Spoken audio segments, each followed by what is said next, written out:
Esta conferência será gravada agora. Porque eu falei que era agonista porque eu falei assim, gente, tem algumas coisas de inibição aí e tal, na onde fala e tudo mais, só que daí quando você vai analisar, é certo, né? É o que eu tinha falado? Sim, é isso. Aí, olhando o contexto e depois juntando com as informações que as meninas estavam falando também, na verdade, ele é... Ai, meu Deus, eu me perdi. Ele é antagonista. Isso, aí ele é antagonista. A gente chegou nessa conclusão de que ele é antagonista porque ele... Não tem nada de anti, você falou. Mas ele é inibidor. Oi? Você comentou lá, não tem nada anti. Não, isso, exato. Ele colocou várias vezes isso lá, né? Que é inibidor de tal, anti. Às vezes, assim, quando você pega anti algo, mas coloca assim, inibidor foi tal, então inibidor, né? Inibição, tá impedindo algo, né? Isso. Aí, assim, ele tá inibindo a via, né? Aí o que você tinha me mandado, né? A Vera tá falando que você tinha acabado encaminhado lá pro pessoal, né? Que aí é bom que ajudou um pouco. Né, que é a... Não, normal, era de esperado mesmo, assim, porque aí vocês conversam mesmo, dialogam. Sua frase inicial foi assim, na hora que a gente estava fazendo, eu não tinha me atinado que tinha um contexto. Aí na hora que eu fui começar a fazer sozinho, aí eu vi que tinha um contexto, que tinha umas palavras, eu fui lendo ela. Aí, esse é o processo certo, né? Porque aí vocês fizeram o que eu fiz. Aí isso foi um processo mecânico. Aí você só procurar. Não, o Diego falou A, Diego falou B, Diego falou C. Onde que tá? Exatamente. Aí foi mecânico. E depois você... Não, mas peraí. E se fosse pela mecânica, tinha errado também. Exato. Aí você vê, não, peraí, não tá suficiente. Tem algo por trás disso. Você começou a procurar. Aí você começou a descobrir que os anti tem um sinônimo, né? Os inibição, as inibições podem ser, dependendo do sistema, um sinônimo de antagonismo. Né? Então, agora, praticamente, você começou a ler aí inibição, já pode pensar aí que ele é antagonista, tá? Porque nós temos pouquíssimos sistemas que, quando eles inibem, eles fazem um efeito. Né? Por exemplo, para ir bem mais a fundo e dar uma embolada na cabeça. A gente enxerga luz ao contrário. Né? Tipo, não é que a luz bate e estimula e o cérebro interpreta que é a luz. É o contrário. À medida que vai sumindo luz, aí que vai ativando. Então, a gente acaba para enxergar o escuro é ativado. Quando tem luz batendo, está desativado. Então, assim, desativar os bastonetes é a nossa interpretação de luz, ativar ele é a interpretação de escuridão. Mas isso é bem específico. São coisas muito específicas que a gente tem esse negócio ao contrário. Beleza? Aí, assim, agora como nessa parte de farmacodinâmica, a gente vai começar a ampliar, né? Porque os conceitos são aqueles, e agora a gente vai começar a colocar outros medicamentos para poder ir exercitando. Aí agora, por exemplo, agora a gente começa epilepsia. Aí de epilepsia, na hora que a gente tratar ali do medicamento de epilepsia, aí a gente vai falando de farmacocinética da epilepsia, dos fármacos do tratamento da epilepsia e farmacodinâmica dos fármacos do tratamento da epilepsia. Sabe? Agora deu certo aí o selfie? Deu! Eu tenho que tampar os rabiscos ali da Agatha. Olha, ali Não, mas é arte. Oi? É arte. Ai, pronto! Oi! Que linda! Eu não te perdoo, você não voltar pra gente. Não perdoo. Eu também não perdoo. Acho isso um abuso. Tô profundamente magoada. Cadê o Pedro? Quero ver o Pedro. Não. Depois, vai nas mídias. Agora eu tenho que de vocês. Agora é aula, agora é dedo nos... Não, ia falar um negócio. Agora, se vocês depender da vida. Foi ver criança, ver bebê, dá esperança de vida. Agora é o nosso momento de perder a esperança. Agora que a questão é morte agora. Exatamente. E aí, assim, a Simone está aí, apareceu ali Simone, está entre nós. Vocês Estou. nesse outro. Ah, bem-vindo, Simone. Então, nós já estamos. Simone está entre nós. Isso.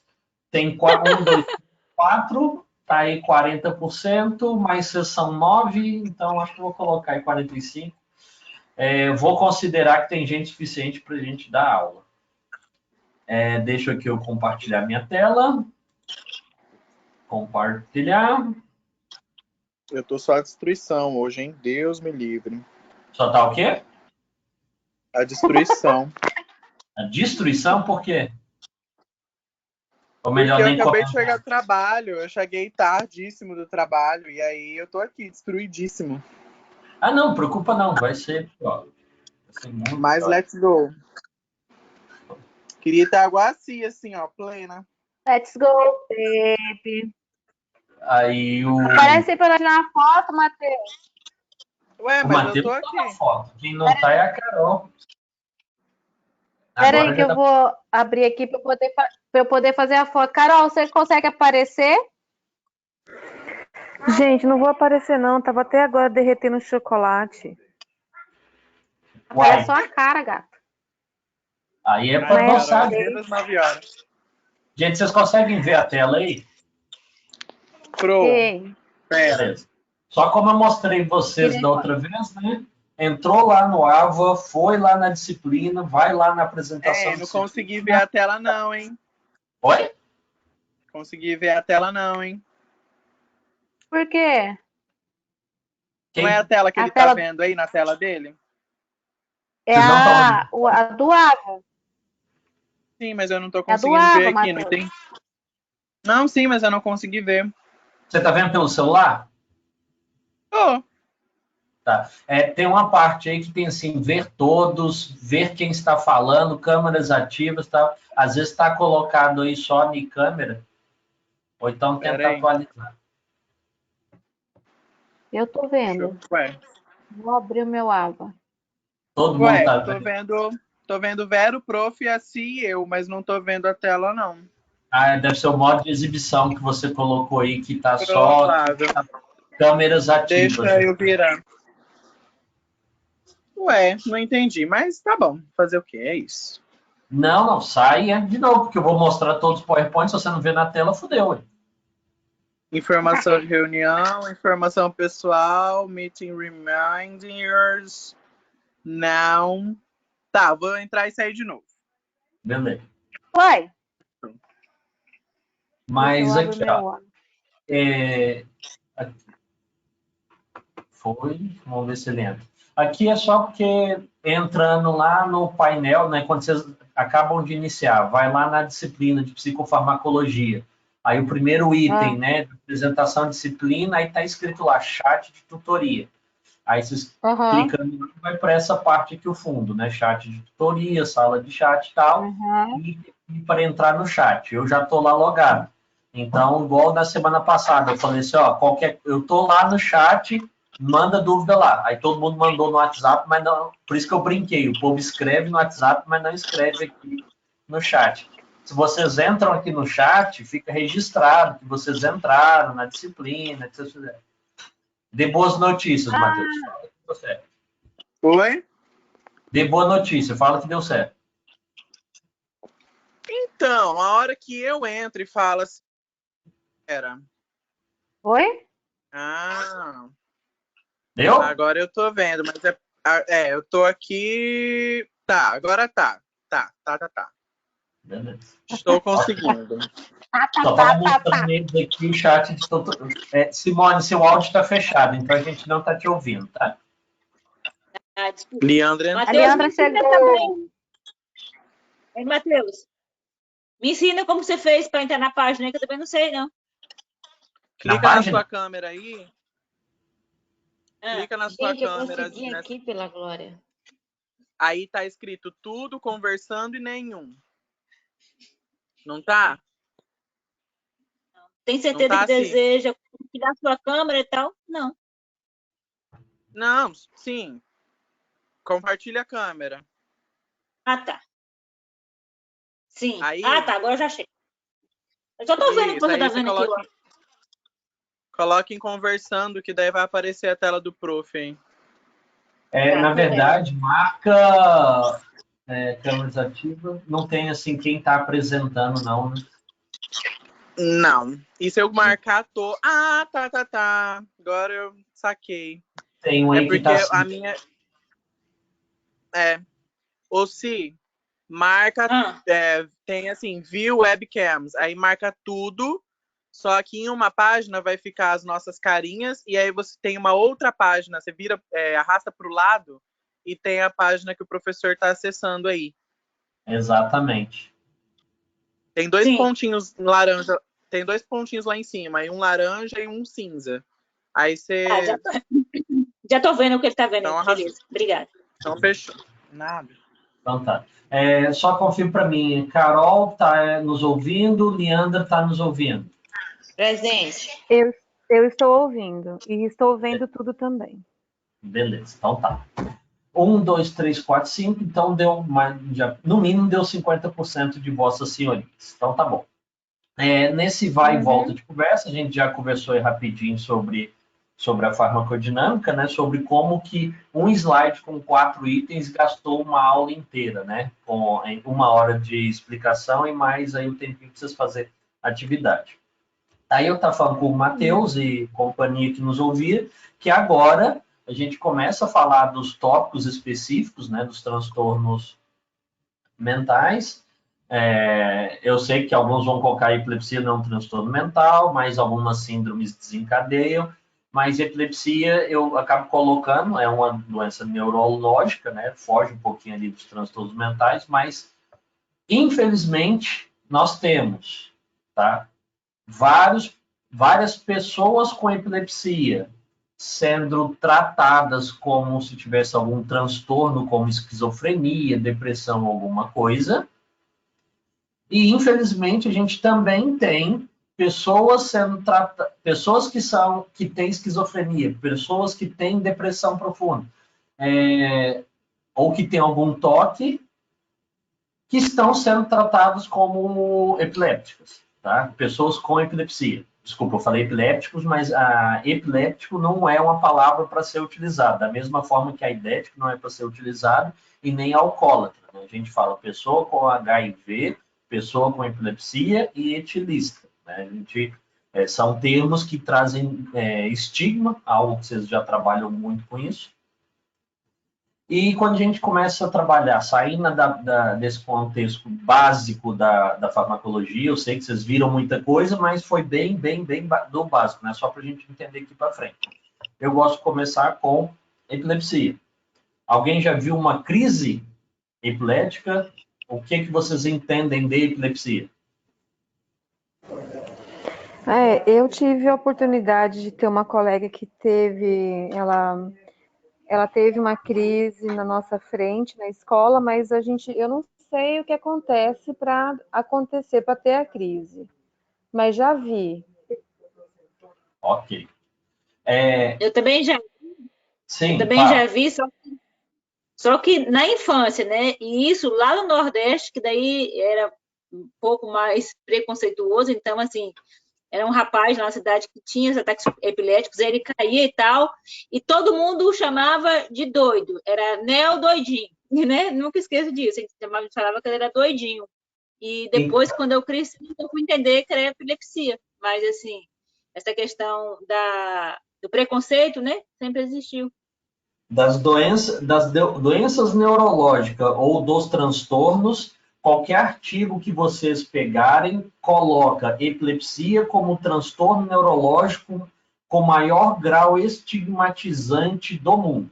Não tem nenhum transtorno mental, nenhum distúrbio neurológico que traz tanto estigma, tanto peso para a pessoa quanto a epilepsia, porque segue exatamente, as pessoas são rotuladas exatamente como você falou, são doidos, ou são retardados, né? Porque ninguém fala pessoa com necessidade especial, pessoa com dificuldade de aprendizado, né? E aí tem um monte de coisa que está errado, né? A gente vai ver aqui, igual tipo assim, a pessoa epilético, por isso que ela tem dificuldade de aprendizado. E, na verdade, o que a gente vai ver, né, que são as disfunções neurológicas, são as malformações que causaram a perda de habilidade, e por causa disso que não é que a epilepsia causou as outras coisas. Tanto que a Organização Mundial de Saúde tem uma campanha que chama Epilepsia Fora das Sombras, que é uma iniciativa mundial para que cada instituição de ensino promova o que a gente vai fazer agora, informações corretas para tentar combater o estigma, tá? E aí, o primeiro... Sim. Alguém falou aí? Eu, faladeira. Eu ouvi uma vez uma pessoa conversando, né, durante um voo, acho que eu compartilhei isso com uma sala, e me intrigou bastante, mas depois eu não pesquisei, né? Aí a mãe falando, né, que teve, durante a gestação, ela descobriu que o bebê tinha ataques epiléticos. E aí achei tão interessante ela falar aquilo, né? E aí que a criança tinha algumas crises e tal, e parava. Eu nunca tinha ouvido falar da epilepsia no ventre. Intrauterino eu nunca ouvi também, não. Então, eu ouvi essa mãe falando, sim, que a criança parava, tal, né? Aí depois foi alguns especialistas e descobriu que ela estava gestante e esse bebê tinha crise. Aí depois que nasceu, tal, fez um tratamento, enfim, ainda estava em tratamento. Mas quantos meses de gestação? Essa conversa, eu compartilhei essa um dia. Essa conversa foi de alguém, assim, da pessoa que estava do meu lado, conversando com outra pessoa no avião, e aí eu fiquei ouvindo e fiquei bem intrigada. Claro que eu não sei, eu perguntei como que é, né? Vocês podem me cobrar depois, tipo assim, durante a semana, para que até quinta-feira que vem eu trago para vocês. Sim. Posso estudar para descobre, né? Intrauterino, eu nunca ouvi até hoje não ouvi nenhum diagnóstico de epilepsia intrauterina, tá? Mas essa mãe relatou um caso assim para outra e foi bem interessante. Ela era uma pessoa já estudada, era uma nutricionista, né? E aí aquele caso me intrigou muito, mas aí depois eu não vou procurar para ver. Agora deixa eu dar um susto em vocês. Todo mundo tá vendo o cachorrinho aí? Sim. Ele é epilético?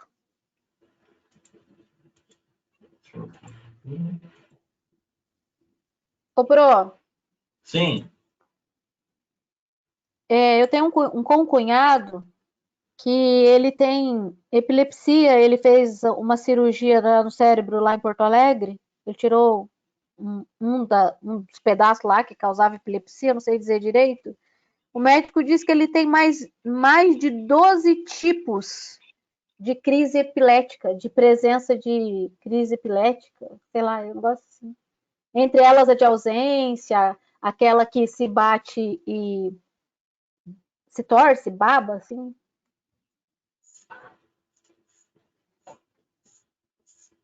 Eu vou falar para vocês como tem essa diferenciação. Está mostrando o seu cachorro, o cachorro tendo convulsão? Parece que ele está espreguiçando, né? Para vocês foi quadro a quadro ou foi direto o vídeo? Eu não consegui acessar ele como vídeo, não, deixa eu ver. Eu cliquei, para mim era só imagem, aparece só imagem. Não, você não clica, não está em movimento, não? Para mim tem movimento. Está em movimento? Também. Ah, tá, não. Na tela tá, na sua tela tá. Ah, não, beleza. Okay. Deixa eu ver se eu consigo mostrar de novo aqui. Olha só. Olha para a cabeça. Agora olha o que acontece com o torso. E aí agora presta atenção em todo o corpo e como que fica as patas.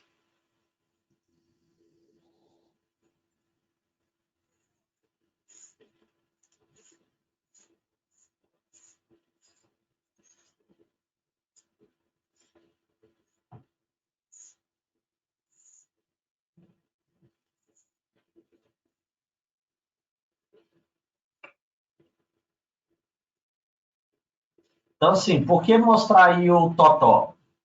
Primeira coisa, todos os animais com o sistema nervoso mais evoluído são passíveis de ter ataques epiléticos, de ter epilepsia.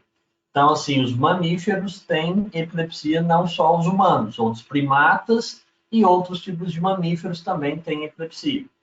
É esse daí que o cachorro teve aí, que caiu e começou a se debater. Em humanos, a gente chama crise tônico-clônico generalizada, que é a que o pessoal mais está acostumado. Vocês estão vendo meu corpo? Estão me vendo aí no quadradinho pequeno aí na tela de vocês? Ou não? Sim. Eu tô. Tônico clônico generalizado é a pessoa perde totalmente o controle do corpo e fica se debatendo. Normalmente os movimentos mais rígidos, né? A pessoa não faz movimentos assim circulares, nada, é esticar, né? Tonia é isso, sabe? Os músculos ficarem rígidos, isso é tonia. Clonia é repetição do movimento. E aí por que chama tônico clônico generalizado? Porque é tônico, clônico e o corpo inteiro, tá? Normalmente não, né? Como essa crise envolve todo o sistema nervoso central, aí o paciente não está consciente, ele não sabe o que está acontecendo, tá? A gente vai ver que ela pode ser só de um local e aparecer de uns sintomas, ou ela pode apresentar vários outros tipos de sintomas, tá? E aí, assim, e às vezes, como você descreveu, Vera, o paciente pode ter muitos tipos diferentes. E aí, quando você junta essa quantidade de tipos de crise com quantidade de sintomas, de características, aí a gente tem a síndrome epilética, né? Que é síndrome, lembre, conjunto de sinais e sintomas, a gente tem uma síndrome, tá? E aí, a epilepsia, a gente pode ter só um tipo, ou o paciente ter vários tipos, né? Porque existem dezenas e dezenas de crises epiléticas. Então, assim, já comentei com vocês, né, que é doença crônica com maior caráter estigmatizante, né? Sendo o principal problema da pessoa com epilepsia. Gente, olha isso. A pessoa acha, para ela, o maior problema não é ter a convulsão, não é cair, não é se machucar, não é perder produtividade, não é tomar o medicamento, não é ter o efeito adverso. O maior problema que ela enfrenta é como ela é tratada, né? Como as pessoas tratam ela. E aí, assim, esse pré-conceito, né, e essas atitudes negativas, né, que aí já levam ao isolamento e exclusão da pessoa, da sociedade, e a falta, né, de conhecimento correto é o que a gente tem como principal fator, né, principal motivo desse preconceito relacionado à epilepsia. Professor? Sim. Eu só queria contribuir rapidinho com um caso que você comentou ali que a gente pode achar estranho de falar sobre epilepsia, porque não sei do transtorno, que a gente mexe mais com outros tipos de transtornos, né? Mas teve um caso aqui em Cacoal de um homem que ele teve um impacto psicológico muito grande quando o filho dele se assumiu homossexual para ele, que ele começou a ter crises convulsivas, mas ele não caía, ele não apagava, as crises dele eram de uma outra forma, né? Como você falou que tem várias formas, ele perdia a consciência e ficava como se tivesse uma estátua assim parada, ele podia estar em pé ou sentado, ele não caía, mas ele perdia a consciência dele. E aí o neuro, com medicamentos e tal, começou a tratar ele, mas um acompanhamento psicológico nesse caso seria extremamente relevante para o progresso, né? O avanço da... Eu vou concordar que é importante para o progresso, porque o que você me descreveu, pouco provável que seja epilepsia. Tá? É mais algum outro transtorno psicológico que não está envolvendo com a epilepsia, porque o agente causador inicial, assim, pelo que você pode consultar na literatura, pouquíssimo provável que isso tenha desencadeado uma epilepsia nele, tá? Daqui a pouco a gente vai mostrar algumas causas, algumas coisas, tá? Mas a gente vai ver que a base biológica da epilepsia é um defeito, normalmente causado por uma lesão. Claro que as pessoas podem ter, de idade, estão mais suscetíveis, mas tem que ter alguma coisa que causou uma lesão neuronal para poder ter. Claro que o paciente pode ter tido a lesão muito tempo atrás e desencadear depois. Por que a crise começa, por que a crise vai embora, a gente ainda não sabe. Mas por essa, assim, um convívio familiar, e ele recebeu um choque, né? A não ser que ele teve um aneurisma, né? Infartou, teve um derrame, teve uma lesão neuronal, é pouquíssimo provável que ele realmente ou verdadeiramente tinha uma epilepsia. Tá? Engraçado, porque o neuro que diagnosticou dessa forma ele. Mas qual que era o fármaco que ele estava tomando? Nossa, eu não me lembro, mas um dos fármacos deixou ele impotente. Você recebeu laudo como epilepsia, de alguma coisa assim? Não. Eu não. Porque eu não tive acesso a essas coisas assim dele. Então, assim, aí é complicado ver, porque, tipo, deixou ele impotente. Se ele tiver descrito para você que ele tinha ereção, mas não tinha ejaculação, a gente podia falar de gabapentina, né? Mas aí já pensou num tipo de coisa. Aí, gabapentina normalmente não tipo, porque a pessoa, você falou, parecia que ficava fora do ar. A ausência é de um tipo, mas a ausência não é comum em idoso, entendeu? Fui abrupto em te dizer que pouco provável não era, aí eu posso ir expandindo o porquê do pouco provável que não era. Tipo, ele não tinha nem ereção, aí, entende? Aí tem outros indicativos que você me falou que não me fazem acreditar que o fosse. Não que você está mentindo para mim, né? Não, Só eu que, entendi. Beleza? Beleza. Olha só, então assim, o problema desse estigma começa porque a própria palavra epilepsia, né, significa assim, ser possuído, invadido ou dominado. E, ironicamente, a questão do ser possuído, invadido e dominado remota muito antes da idade de Cristo, mas nas escrituras a gente tem algumas ilustrações, algumas passagens, né? Tragam-me aqueles que caem do grande mal e se debatem. A gente tem alguns textos, tanto na passagem bíblica, quanto na época dos egípcios, tanto na Roma antiga, que já mostram alguns relatos de condições clínicas que se encaixam no que é epilepsia. E dentre os estigmas, né, coloca-se que a pessoa não tem intelecto, que é uma pessoa assim despreparada. E o que a gente tem é que grandes gênios da história, né, Van Gogh, Mozart, Dom Pedro I, Napoleão, todos eles tinham epilepsia, né? E, professor, sim. Só interrompendo rapidinho o senhor só fala. Lá no Sim. material, a hora que a gente acessa o slide, essa imagem que tá dessa imagem mais sacra aí, parece um anjo ali, ela tá bem em cima da frase. Eu não consegui tirar ali para mim ver lá na hora que eu acesso o material lá na... Eu baixei o slide, eu vou em apresentação. Não, beleza, ela não se move assim. Mas só tem essa frase aí atrás dela, você quer anotar? Tranquilo. Não, já coisei aqui. Obrigada. Beleza. É só essa frase aqui.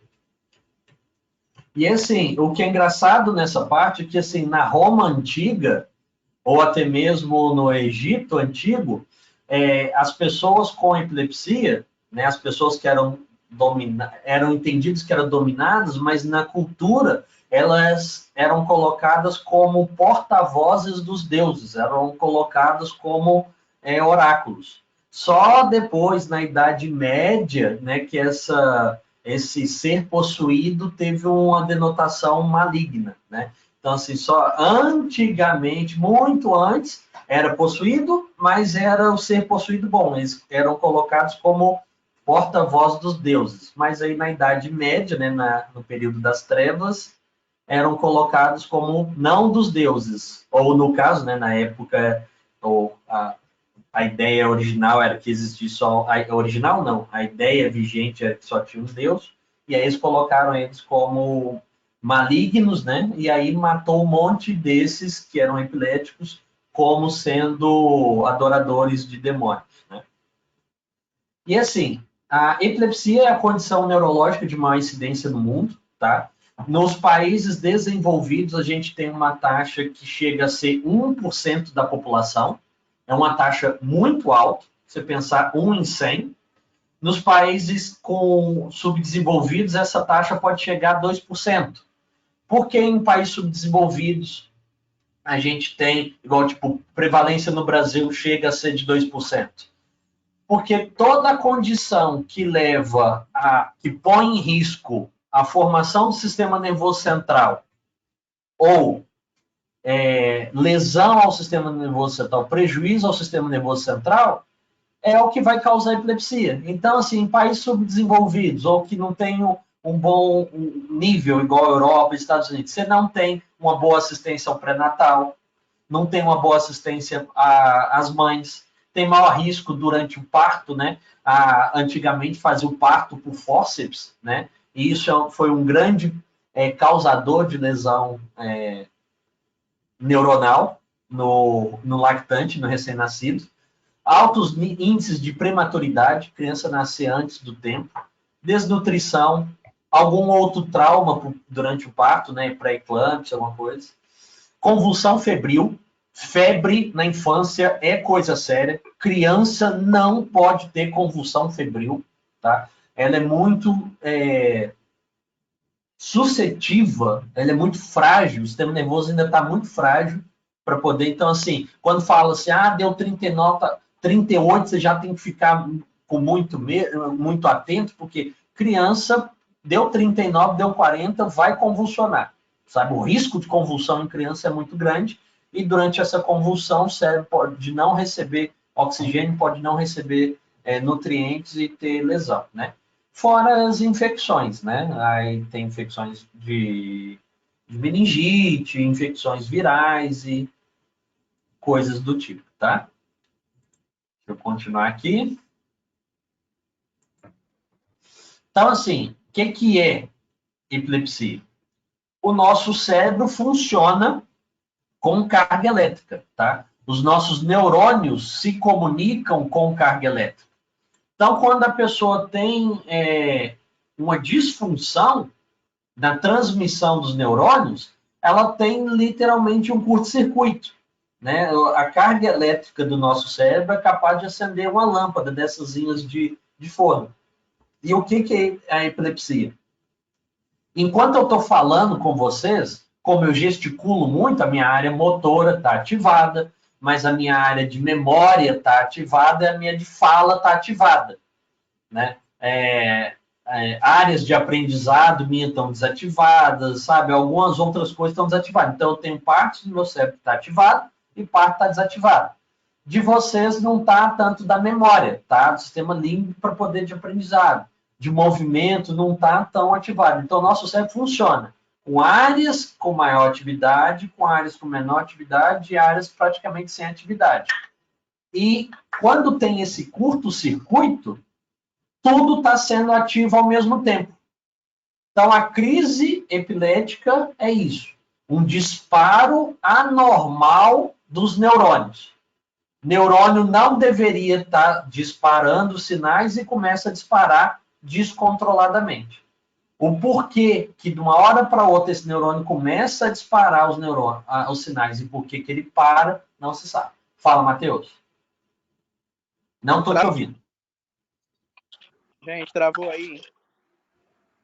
Só o seu. Travou aí, porque aqui travou horrores.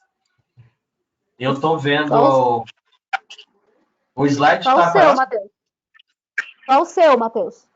Manda eles desligar a Netflix aí, fala para eles parar de ver Netflix. Então beleza. YouTube aí, que você precisa da internet. Ainda, obrigado. Pronto, resolveu. Ainda tá na imagem ainda dos 2 neurônios, tá? Mas, gente, me fala, entendeu esse processo? Sistema nervoso, áreas ativadas, Sim. áreas desativadas. É o funcionamento normal. Quando tem a crise, tudo, ou o cérebro todo, ou grandes áreas no cérebro começam a disparar em conjunto. Em vez de cada hora um disparar e funcionar ao seu tempo, todo mundo quer funcionar ao mesmo tempo. Beleza? Carol, quer perguntar aí? Não, eu só liguei para concordar e acabei escrevendo um negócio aqui. Beleza. Tranquilo. Então vamos para o próximo aqui. Vê se vocês conseguem escutar aí.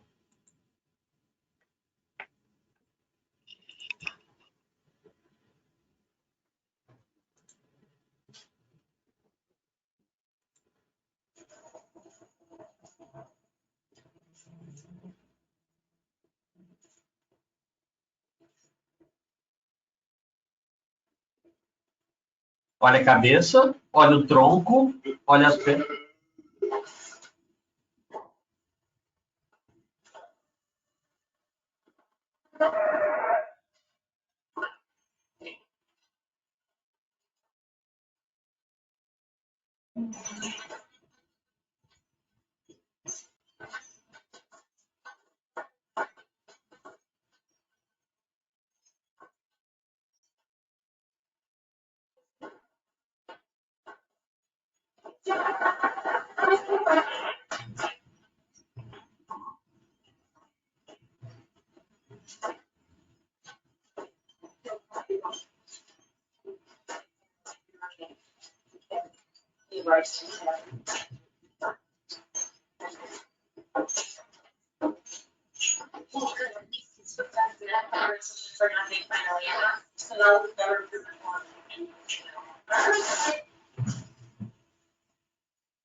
Vocês conseguiram ouvir tipo um grito fantasmagórico no começo da crise?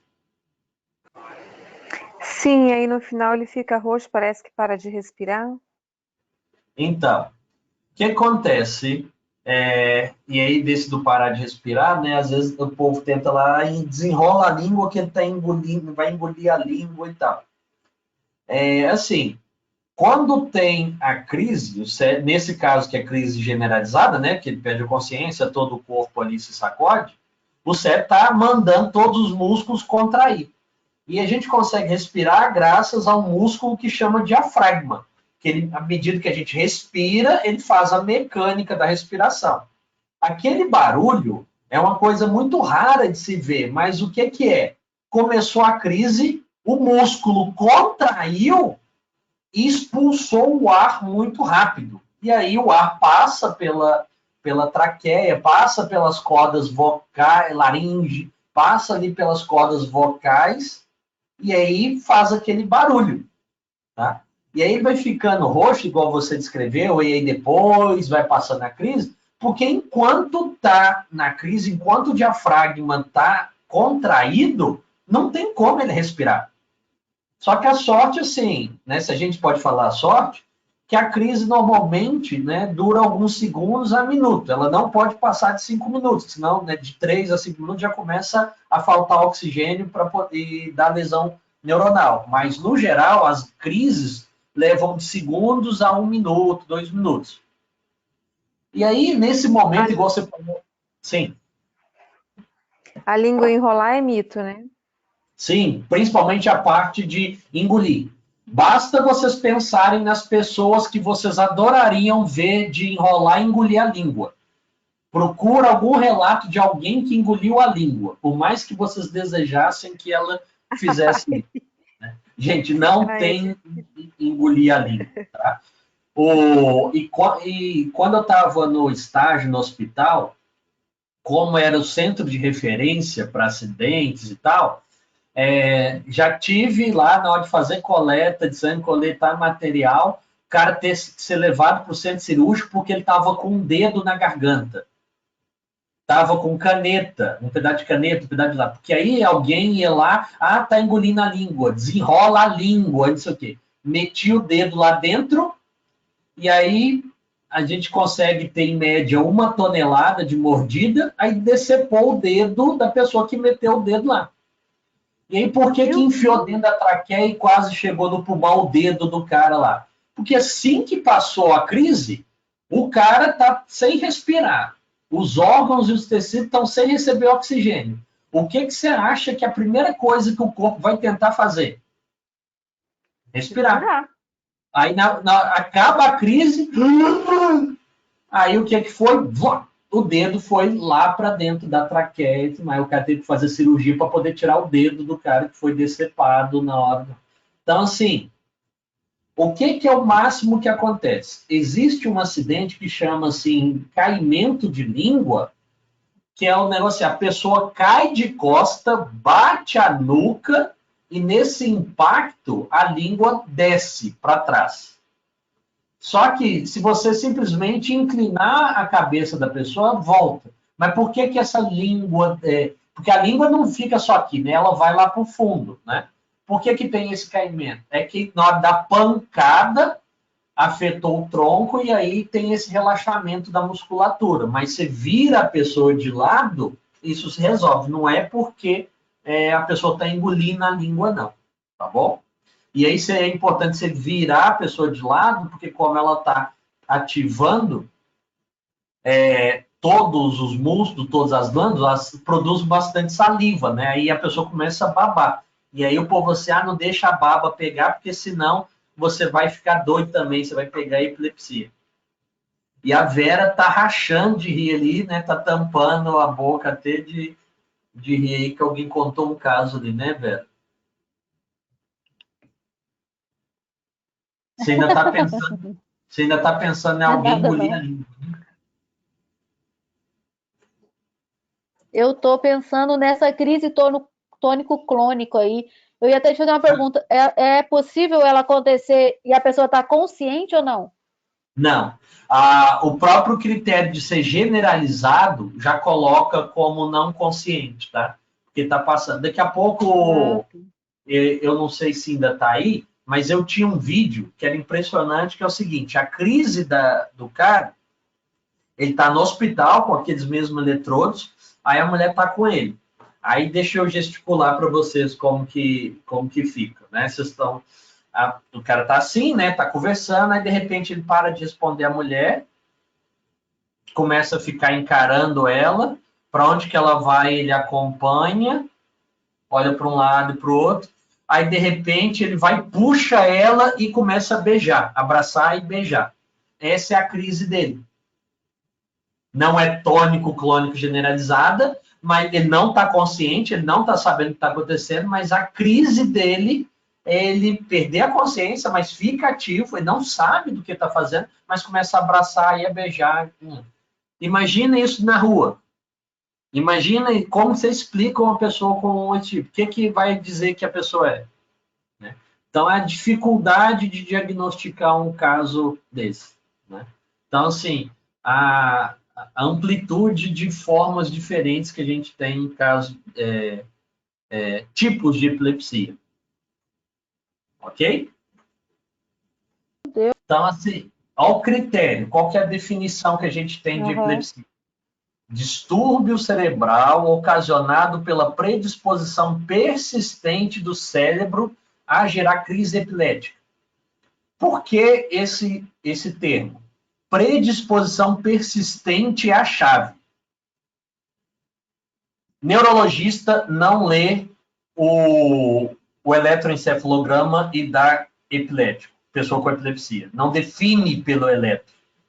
Não define por crise única, porque um monte de coisas pode dar uma crise única. Abuso de drogas, sensibilidade à luz, fome, distúrbio hormonal. Tem um monte de coisas que podem levar a síncope cardíaca, que é o coração falha, não joga sangue suficiente, falta sangue no cérebro e a pessoa convulsiona. Então, assim, o cérebro tem que mostrar que pode ter a crise de novo. E aí sim, no eletro, no acompanhamento, aqueles vídeos que a gente estava vendo, chama vídeo eletroencefalograma, que o médico amarra o monitoramento das ondas neuronais com o comportamento do paciente para poder dizer, não, esse comportamento do eletroencefalo das ondas, esse padrão de onda, mas essa representação física caracteriza tal crise epilética, entendeu? Então, assim, só ter uma crise não é. Pegar um eletro que uma vez lá na infância apareceu alterado não pode dizer que é epilepsia, tá bom? E aí, isso que eu estou explicando vem aqui nesse segundo parágrafo, né? Essa crise tem que ter um conjunto de sinais, né, e sintomas, seja transitórios, ou seja, né, devido à atividade anormal, excessiva e sincrônica dos neurônios cerebrais. Então, até isso, beleza, está acontecendo de novo, a pessoa está apresentando, igual esse caso que você falou lá, que você trouxe. Aí pega lá esse pai que estava perdendo a consciência, aí vai lá e mostra, faz o eletroencefalograma dele. E aí não tem representação de sincronismo, não tem representação de alteração de onda. Mas peraí, ele está com a representação física, mas no eletroencefalo dele não está mostrando nenhuma alteração neuronal. Como que eu chamo ele caracterizo como epilepsia, se justamente o sincronismo, a alteração de onda não está acontecendo? Então, e aí que a gente começa a separar, né, o neuropsiquiatra vai começar a separar as manifestações físicas como transtorno psiquiátrico e não transtorno neurológico epilético. Beleza? Entendi. E aí, assim, quando a gente tem esses sintomas, esses sinais ocorrendo juntos, repetidamente, aí agrupa, e aí sim a gente tem uma síndrome epilética.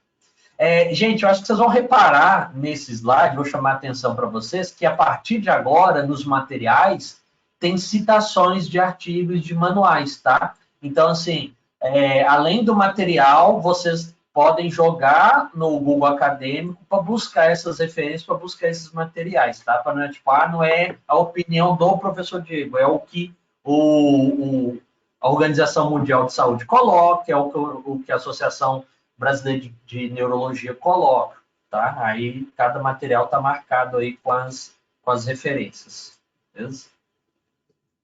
Então, assim, né? Não existe, na verdade, apenas um tipo de epilepsia, né? Mas dezenas de tipos que podem ter situações, características em comum ou ser completamente diferente um do outro, tá? Então, quebrem a ideia de que pessoa com epilepsia é aquela pessoa que vai cair, se debater e babar. Isso é a tônico-clônico generalizada. É a que mais assusta, mas, ironicamente, é a que é mais fácil de ser tratada. É a que melhor responde ao tratamento farmacológico. Né? É a que mais assusta, que causa mais estigma, mas é a que é melhor controlada. Tá? E aí, do que da Vera perguntou, né? A gente tem a tônico-clônico generalizada, ou aquela daquele senhor do que eu citei, que abraçava e beijava, né? Era uma complexa, aí a gente tem outras definições, mas crises generalizadas tomam o sistema nervoso inteiro. Crises parciais, só um local. Então, o que seria essa parcial? A parcial, a pessoa podia estar só sentindo o braço, às vezes é só o braço ali, sabe? Ela pode ter crises sensoriais, ela pode ouvir vozes, ela pode sentir um cheiro, ela pode sentir dores, tá? Então, essas crises parciais podem ter movimentações, né? A gente tem também o que é chamada clonias ou mioclonias. Diz a pessoa, nossa, fulano tem um tique no olho. Aí ela fica ali, não está dando para vocês verem, mas a pessoa ficaria ali, tipo, a pálpebra tremendo, a pálpebra piscando descontroladamente, né? E isso chama mioclonia. Aí é parcial, é só uma área afetada. Vera, quer falar algo? Sim. Eu quero perguntar, você falou que na epilepsia a pessoa pode ouvir vozes? Sim. E aí, né, como diabo eu vou distinguir um paciente esquizofrênico ou com um transtorno de uma epilepsia com foco audiogênico? Com muita esperança que o paciente teve um bom diagnóstico. Porque no começo eu disse que, infelizmente, nós temos pacientes que têm epilepsia que estão sendo tratados de transtornos psiquiátricos. Vamos supor que falhou. Vamos supor não, acontece. Falha lá no diagnóstico. Aí, como que pode começar esse paciente é esquizofrênico, ele escuta voz, ou ele tem algum outro transtorno. Aí começa a fazer o tratamento farmacológico. Começa a fazer o acompanhamento psicológico, as terapias. Aí o paciente não apresenta melhora. Aumenta a dose de medicamento, o paciente não apresenta melhora. Troca medicamento, aumenta o número de sessões, o paciente não apresenta melhora. Aí ele tem que voltar, peraí, alguma coisa está errada. Entendeu? E infelizmente, isso demora muito. E sim, o paciente vai ter sofrido muito. Como eu disse para vocês, a nossa disciplina é para trazer desilusão, é para trazer desespero, é para mostrar o tamanho do abacaxi que vocês vão enfrentar. Gente, quando teve o erro de diagnóstico, infelizmente, a maioria das vezes só vai descobrir o erro depois de muito tempo, depois de muito sofrimento pelo paciente. Fala, Vera. Não, eu só ia falar do caso da epilepsia na infância. Eu tenho uma colega lá de Vilhena que ela descobriu epilepsia no bebê dela com 6 meses. A crises de epilepsia, nós temos as padronizações. Esquizofrenia, você não tem uma população e uma idade predominante. Depressão, você não tem um ciclo social, ou uma condição social, ou um perfil específico. Então, assim, nós temos as crises, as que são predominantes em crianças, as que são predominantes em idosos e as que são predominantes no adulto jovem. As predominantes no adulto jovem são as que estão mais relacionadas com a lesão neuronal por abuso de droga, por acidente. As dos idosos estão mais relacionados à degeneração neuronal ou fragilidade, e da criança, as crises que estão mais relacionadas com má formação ou pelas lesões neuronais. Na da infância, uma que é muito comum é essa daqui, ó. Crise de ausência. Vamos ver se aparece o vídeo para vocês. Eu vou já dar o spoiler dessa crise, porque vai que dá algum erro aí na imagem e não dá para vocês verem. Vai aparecer uma menina do lado direito e do lado esquerdo vai aparecer o eletroencefalograma dela.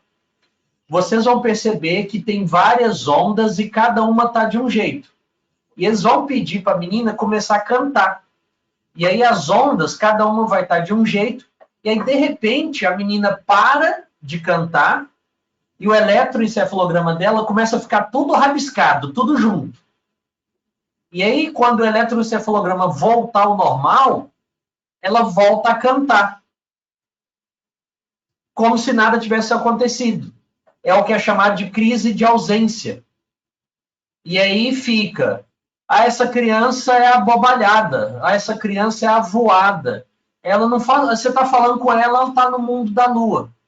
E às vezes ali no bebê, a mãe chega com a criança para o pediatra e fala assim, meu filho não responde a estímulo. Eu estou ali com ele e de repente ele para, ou ela para, fica ali alguns segundos, fica um minuto olhando para o nada e de repente começa a volta ao normal e assim segue, tá? Então, assim, normalmente é esse tipo. Então, olha de novo, a criança...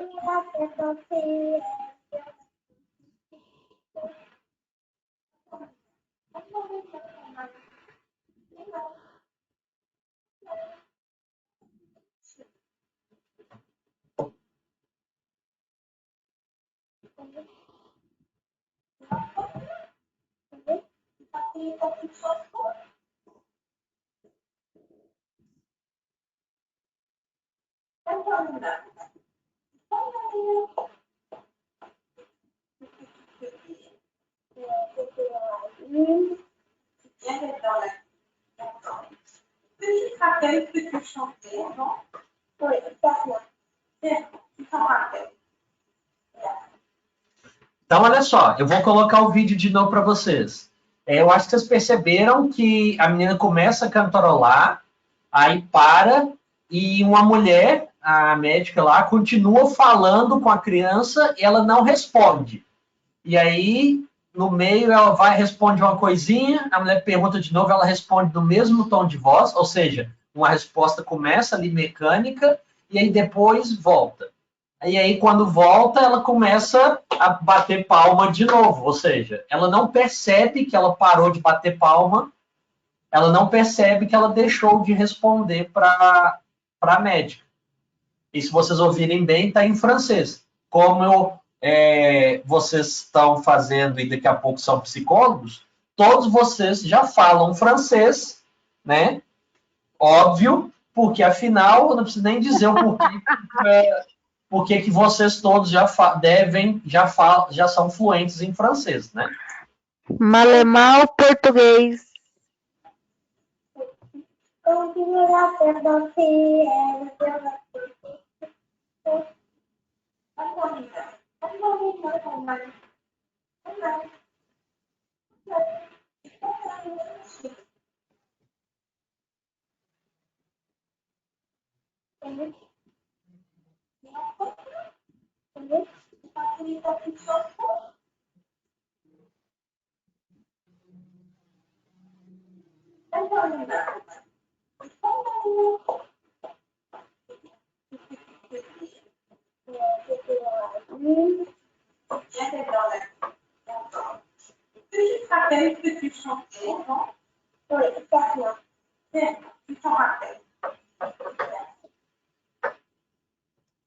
Fala, Vera. Não, professor, só voltando no caso que eu mencionei anteriormente do neném, ela levou ele no pediatra, sabe por quê? Porque ele ficava com a linguinha para fora. E aí ela estranhou ele não fechar a boca para ela, assim, tipo, a linguinha, quando ele estava acordado, estava sempre entre os dentes, na beirada da boca, assim, e aí ela levou ele por causa disso aí. Isso é um aspecto ou não? Mostrou um automatismo. Né? Por que a criança com 6 meses ia ficar aprendendo a língua? É um ato... peraí, não está padrão, não é o que você espera. O que eu já ouvi aqui, né, dentro de casa, né, que vocês têm a palavra estereotipado, né? É uma coisa bem específica, não é o que você espera de comportamento. Por que estaria fazendo isso? Aí é um ponto de observação, né? A criança ali sendo bem cuidada e avaliada. Mas peraí, por que ela está fazendo isso? Porque, assim, a mãe não vai saber de alteração de onda, vai tentar ver de repercussão. Né? Eu coloco aqui a crise de... Começo com crise tônico-clônica genética. Eu começo nesse com 3 coisas. Primeiro, mostrando a tônico-clônica em cachorro, para dar o choque do que tem outros mamíferos. Aí eu venho com a tônico-clônico generalizada. Aí toco o assunto do cara que beija, para vocês verem da amplitude. E aí vem com criança, ó, normal da criança ter, o mais comum são dessas, para dar esses choques, porque aparece muito no pediatra, aparece muito como reclamação, meu filho é lerdo, meu filho fica avoado. E aí, não é que a criança é avoada, não é a criança não é lerda, ela não tem dificuldade de aprendizado, é porque ela tem crise de ausência. Entendeu? Entendi. Val? Uhum. Entendi. E aí, vocês já estão morrendo já de conteúdo já? Já foi muita coisa? Com certeza. Beleza. Triste, né, Nego? Foi. Então tá. Então, peraí. Antes de... não, porque a gente já tá aí com 1h10, né? Tem uma hora que a gente tem que dar uma respirada, mas a gente não vai jogar fora meia hora de aula, né? Eu tenho já uma atividade para vocês fazerem, né? Que vocês já viram aí no slide, que é dar uma olhada na farmacocinética e farmacodinâmica, né? Eu já vou pedir para vocês ir fazendo, porque não necessariamente tem a ver, né? Preciso de tudo do conteúdo de epilepsia.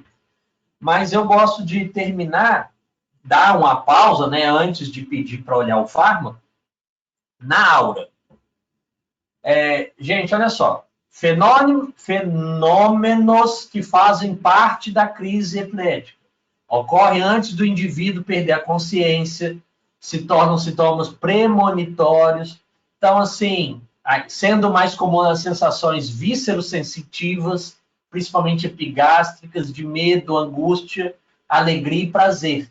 Então, assim, nem sempre o que o paciente... Porque muitas vezes o paciente sabe que ele vai ter a crise porque ele sente algo antes, tá? E às vezes esse sentir algo antes é ânsia de vômito. Aí ele tem. Aí, ou aqueles, tô começando a escutar aquele zumbido, eu acho que eu vou convulsionar. Eu tô sentindo aquele amargo na boca, tá? Aí tem isso. E aí tem as bem piores, né? Tipo, de medo, de angústia. E tem umas que podem ser problemáticas. Às vezes eu falo elas e ninguém percebe que pode ser problemático, mas elas são mais raras e às vezes acabam impedindo a vida normal do paciente. Por exemplo, uma aura de prazer que acontece muito em mulheres, muito, assim, é raro e quando tem, acontece mais em mulheres. Vera? Vera, você falar algo? Não, pode falar. Uma aura que acontece muito é uma aura de prazer. Não, pode falar, professor. Depois eu pergunto. Tá. Então, assim, às vezes o paciente pode ter sensações igual de alegria e tá ali escrito assim, prazer, orgasmo, tá? Algumas síndromes epiléticas, as auras e às vezes até mesmo uma crise pode desencadear orgasmo. Então, uma aura de prazer comum é o orgasmo. E aí, assim, nossa, que sortudo, né? Nossa, que sortuda. Mas imagina o paciente tendo 10, 12 durante o dia. Está no meio do horário de trabalho, ela tem a aura, tem a crise, tem o orgasmo no meio de um atendimento. Né? Para vocês verem como que é a vida. Né? O Matheus está rachando, ele ligou a câmera para mostrar o tanto que ele está rachando de rir. Né? Então, assim, vocês veem como que a vida é. Até o orgasmo a vida tem um jeito de até o orgasmo ser um problema na vida de alguém. E aí essa descrição, né, explicar muito bem o que o paciente está tendo, né, antes da crise, pode ser fundamental para distinguir qual que é a síndrome, né, qual que é o tipo de crise que ele está tendo, ou qual que é a síndrome clínica que ele está tendo. Beleza? Crianças, ok? Top, beleza. Ok. Olha só. Eu joguei aí no chat um fármaco, tá? Um nome que chama fenobarbital. Ai, foi. Oi? Eu acho fofo esse nome. Deixa eu ver aqui, deixa eu abrir aqui o chat. Não, o chat não, o bate-papo aí na janela. Mas aqui eu vi. Tá aqui, ó. Tô escrevendo aqui, ó, em frente à Aura, ó. Já li no bate-papo. Tá? Fenobarbital. Não, mas eu já abri o bate-papo aqui, deu para ver. Beleza. Olha só. O fenobarbital é o nome do fármaco que o nome do fármaco, né? O fármaco, a molécula ativa, fenobarbital. Nome comercial, medicamento, Gadernal. Então, assim, eu acho que vocês devem ter ouvido alguma coisa assim, né? Tipo, lá o Galba Veloso, que era um manicômio em Minas Gerais que ficou muito famoso pela precariedade e pelo tratamento medieval dos pacientes que estavam ali internados. E o Gadernal era um fármaco muito utilizado nesses manicômios, nesses hospícios, tanto que virou xingamento, né? Não, liga para esse cara, não, vai lá tomar seu Gadernal. Você é doido. Não, isso toma Gadernal. Tá? Foi um dos estigmas, um dos preconceitos que pegou, né? Porque na época, qualquer transtorno lá nos anos 70, né? Eu falo época, né? 100 anos atrás não, tá?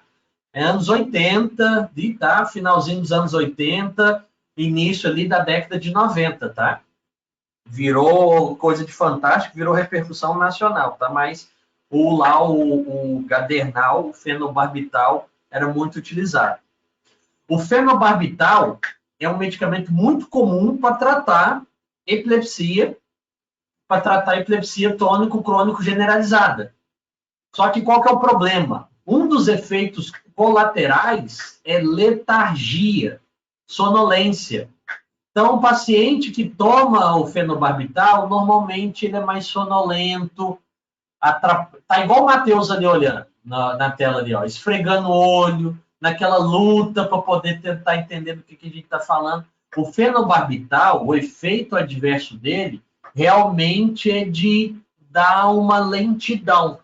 E aí fica assim, não, fulano é retardado, ó, toma Gadernal. Mas é por causa do medicamento, tá? E aí, qual que é a nossa pausa em epilepsia? A nossa pausa em epilepsia é vocês pegarem as características farmacocinéticas e farmacodinâmicas do fenobarbital, porque ele é um dos fármacos para o tratamento da epilepsia mais comuns e provavelmente o que vocês vão encontrar na clínica de vocês. Beleza? Então, aí, nós estamos com bastante folga. Vocês têm aí 25 minutos para dar aí 8h40 para me mandar aí no chat, para mandar aí para mim como resposta aí a farmacocinética e a farmacodinâmica. Nossa, nem para você pedir do outro que eu já fiz, eu só não fiz do fenobarbital. Você não queria da fenotoína? É porque eu sei que vocês fizeram lá do fenobarbital, do valproato, dos outros, porque eles estão escritos como atividade. E normalmente eu peço eles como atividade de pontuação. Aí a que eu uso como discussão é o fenobarbital. Entendeu? Vou olhar aqui. Vê aí se vocês conseguem me mandar pelo menos alguma característica de farmacocinética aí do fenobarbital, ok? Tá bom, pronto. Vou fazer aqui. Tchau. Farmacocinética, vocês estão craques, vocês conseguem extrair isso aí, meia hora vai ser de boa. Pode desligar aqui? Pode. Alguém mais quer perguntar algo? Quer fazer alguma coisinha? O chat lá tá marcado, mas esses últimos 25 minutos eu vou só desativar o meu áudio e minha câmera, mas tá bom? Aí qualquer coisa, se vocês quiserem, vocês chamam aqui. Tá, beleza, tchau. Tá.